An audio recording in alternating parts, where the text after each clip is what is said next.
Hello and welcome to True Crime Rocket Science, the most authentic voice in true crime. Well, I didn't think I was going to make a Chris Watts video. I didn't think there was really any urgent need to make one, but something kind of crossed my radar and I just thought I needed to address it.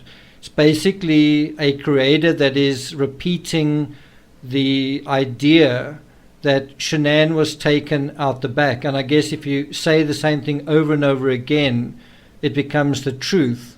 So in this video, what I want to show you, I want to literally help you to imagine that sentence in reality. So I want to take you to the back entrance, and it doesn't really get much coverage in the Watts case. And I want you to try and imagine that idea, Shan'ann was taken out the back, and just imagine it actually happening. And what I want to show you is just how unrealistic that is. And what I want to do here isn't to attack another creator, it's just to activate your discernment, where somebody says something and what I want you to do is just think about it. Think about it, look at the information we have, look at the visuals we have, and try to imagine it. And then ask yourself, is that realistic? And so we're going to look at the footage from the back garden area, and we're also going to look at some of the body cam from Officer Coonrod's camera, and just get a sense of how realistic is it, this whole idea that Shan'ann was taken out the back. If you haven't subscribed to the channel, please do like, share, leave a comment, and let's get started. So I think this video, in fact the pictures and the footage, is really self-explanatory. I don't think you need to hear my voice at all, but I'm going to narrate it regardless. The point that I just want to make is just how exposed that entire back area is. It's exposed in terms of, if you're looking directly at it from the road, in other words from the front, it's exposed from the left and the right hand side, where you have neighbors, kind of a story up that can actually look down in the area. And of course it's exposed for a very long way to either side, beyond the neighbors, right? Now you might say, no, it would make sense to go on that side because there's no camera on that side. And so why wouldn't Chris Watts, allow for that to happen? And there are kind of two arguments against it. For me, the one argument is, if you've got the option of the cover, in other words, of the garage and the trees to some extent, and him using his own vehicle, why wouldn't you use that?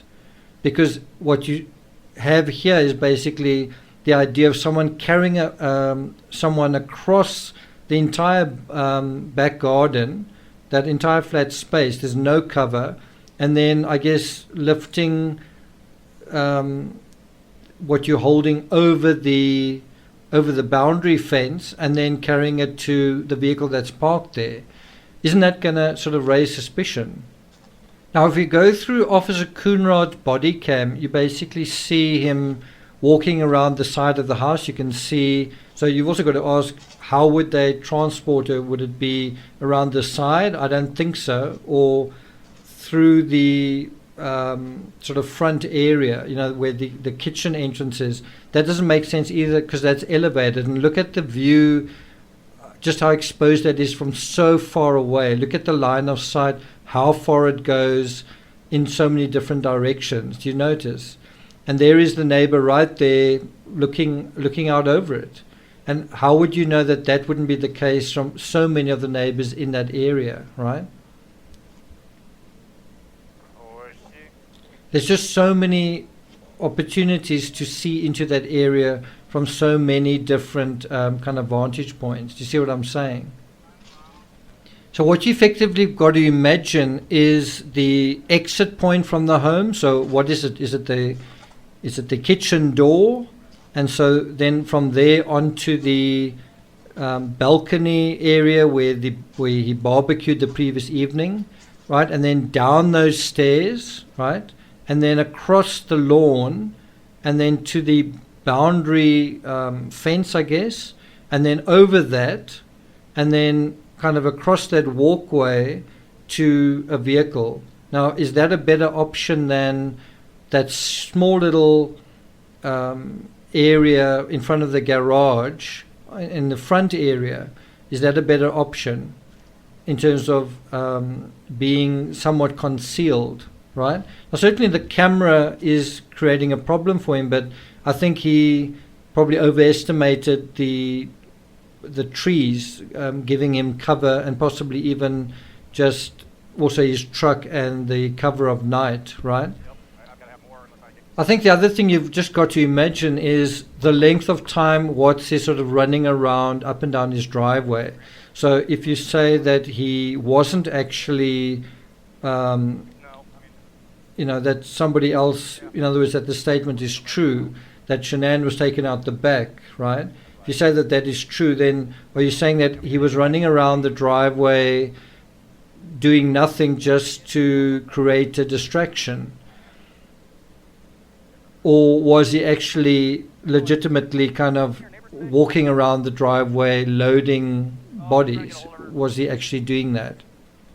And I know from my own research covering the Trinastich video, there does seem to be a shadow that looks like him moving in reverse in a rapid fashion, as though he is pulling something behind him. I've certainly noticed that, and so I think it's possible. I think it is possible that, and probable, that that was the side of the house that he chose to do what he was doing. What do you guys think? I mean, if you were Chris Watts, and I don't mean to try and teach you how to be a criminal, but to get into the criminal mind, if you were Chris Watts, which would be the better, the safer, the more practical option for you in terms of distance, in terms of being visible, in terms of also the camera? What do you think would have been the best option? As far as I'm concerned, obviously it's easy to say in hindsight, but as far as I'm concerned, I don't know why I didn't just go to a little bit of extra effort and clean out the garage and back his truck further into the garage, so that all that running around on the actual driveway wouldn't be necessary. So, and it wouldn't have been difficult to do. You could have just parked Shanann's car more to the one side, probably, and moved some of the contents of the garage away, and that way he could have, concealed what he was doing. Does that make sense? I don't think it's true crime rocket science just to say when we deal with certain information, we need to visualize it, we need to imagine it, we need to think about it critically. And that's really what true crime offers us. It offers us the option to think about things rationally, critically, and kind of come up with our own version of events that is based on kind of logic. And I won't say science necessarily, but to some extent it's rooted in logic and to some extent reality. That's what we really want to do. We don't want to take what someone says at face value. We want to see something as likely or not. And we take that from true crime into our daily lives, right? I mean, at the end of the day, what are we trying to do? We're trying to think, we're trying to improve our thinking. We're trying to improve our problem solving. And a big part of that is visualizing. Can you see it? And does what you see make sense in a particular scenario versus another scenario? Thank you for listening, and I'll see you guys next time.